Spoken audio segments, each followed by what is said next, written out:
Vamos sim, agora nós vamos para o interior do país. O repórter Tadeu Donizete está em Ribeirão Preto. A prefeita Darcy Vera apoiou o petebista Rodrigo Camargo. A operação Sevandija da Polícia Federal atingiu a política da cidade. A disputa ficou entre Ricardo Silva e Duarte Nogueira. O Tadeu Donizete está ao vivo com o jurista Luiz Eugênio Scarpino para falar sobre a eleição em Ribeirão Preto. Muito boa noite, Tadeu. Boa noite, mulher. Nós estamos aqui em Ribeirão Preto. Ao meu lado está o jurista Dr. Luiz Eugênio Scarpino, que vai falar um pouco sobre as eleições que aconteceu aqui em Ribeirão Preto e no Brasil. Boa noite, doutor. Boa noite a vocês todos. É um prazer imenso, de alguma forma, poder colaborar. Aqui em Ribeirão Preto, a exemplo do que está sendo em outras cidades, nós tivemos aqui uma eleição bastante disputada. E nós temos hoje para o segundo turno, vamos ter um quadro para o segundo turno, duas escolas, dois filhos de políticos, né? Um mais histórico, um político experiente, que é o Duarte Nogueira, que vem de uma escola já de mandatos e bastante experiência, e o outro filho de um político que recém-ingresso na carreira política, mas que vem despontando aí com uma grande liderança. Então, vamos ter aqui um segundo turno bastante disputado. E um comportamento que mudou bastante aqui no eleitor aqui em Ribeirão Preto é o fato de que muitos dos vereadores que tinham como certa a reeleição, mas que estão envolvidos nessa operação Sevandija, que para nós, Ribeirão, é um escândalo que envergonhou a nossa cidade, mas que também pôs a limpo boa parte aí de erros e problemas e crimes que vinham acontecendo. De qualquer maneira, nós vimos que a população mudou o seu comportamento e rejeitou a maioria desses vereadores, não dando a ele o seu voto.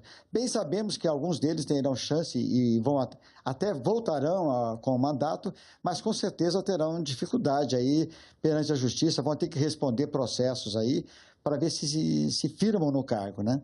Isso é um exemplo de que a população vem atuando, vem realmente mostrando, dando a cara e respondendo na urna o que talvez não desse tempo de responder na justiça, né? Então, ou seja, até porque a justiça tem todo o seu trâmite e é bom que tenha, porque nós não podemos fazer justiça de imediato, tem que dar o direito de resposta, tem que dar o direito do contraditório. No caso específico, o que nós notamos aqui é que a população já está fazendo o seu juízo, ou seja, não atribuindo aqueles candidatos que tenham comprometimento, não dando o seu voto. Ok, doutor, e a respeito dessa mudança no financiamento das campanhas políticas, que quadro o senhor pode falar para nós aqui no Brasil?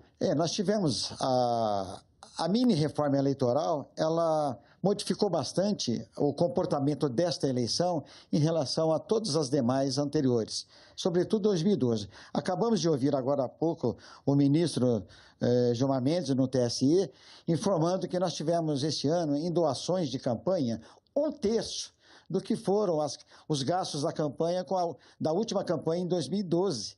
Então, nós tivemos em números aproximadamente, ou exatamente, 6 bilhões de doações na campanha de 2012.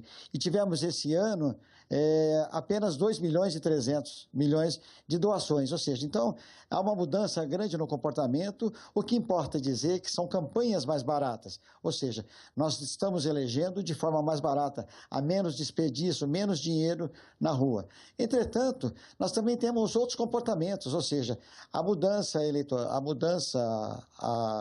que houve também reduziu o número de dias de exposição dos candidatos. E isso dificultou muito a vida daqueles candidatos que não têm vida pública ou que não tinham até então vida pública, porque eles são muito poucos conhecidos. Então, o candidato em si teve muito pouco tempo para apresentar as suas propostas à população. A diminuição do tempo de exposição, a diminuição do tempo de campanha e a redução dos recursos modificaram sobremaneira as campanhas de modo geral. Facilitaram candidatos que tenham grande apelo popular, facilitou bastante a vida de candidatos que têm um poder econômico expressivo, a exemplo do que aconteceu em São Paulo, onde o próprio candidato se autofinanciou dentro da regra da lei, é lógico, não há nenhum questionamento sobre isso. O que nós devemos questionar é como serão as próximas eleições. Nós vamos ter que eleger só milionários? Só os milionários que vão ter chance de chegar aos mandatos? Realmente, essa redução do tempo de exposição, de campanha e dos candidatos, realmente nós vamos conseguir levar bons líderes para serem julgados pela população ou serem escolhidos pela população.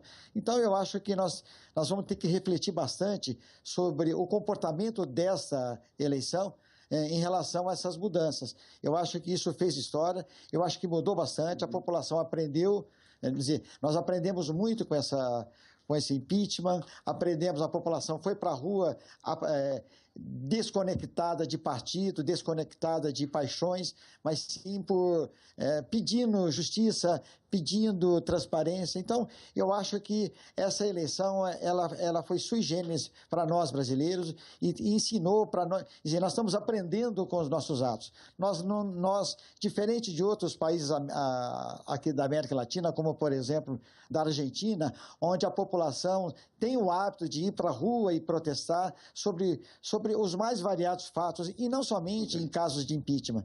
Então, eu acho que nós aprendemos muito nesse último ano de vida política, novo presidente, nova eleição. Então, eu acho que tudo isso há de refletir muito no nosso comportamento daqui para frente. Ok, Moliere, voltamos com você. Muito obrigada, Tadeu, por suas informações. Agradeço também ao seu convidado que gentilmente esteve hoje com a gente nessa noite de apurações das eleições municipais. E nós vimos as principais informações da cidade. E agora nós vamos ver qual é o resultado das urnas com a Giovana. Moniele, já está 100% apurada já a votação em Ribeirão Preto. Então, o resultado que nós temos aqui é confirmado, segundo turno em Ribeirão Preto. Segundo turno com Duarte Nogueira, que teve 39,86% dos votos, e Ricardo Silva, que teve 27,86% dos votos válidos. São 435 mil eleitores em Ribeirão, 74% compareceu à urna, 25% não compareceu. Esses são os dados de Ribeirão Preto no interior paulista.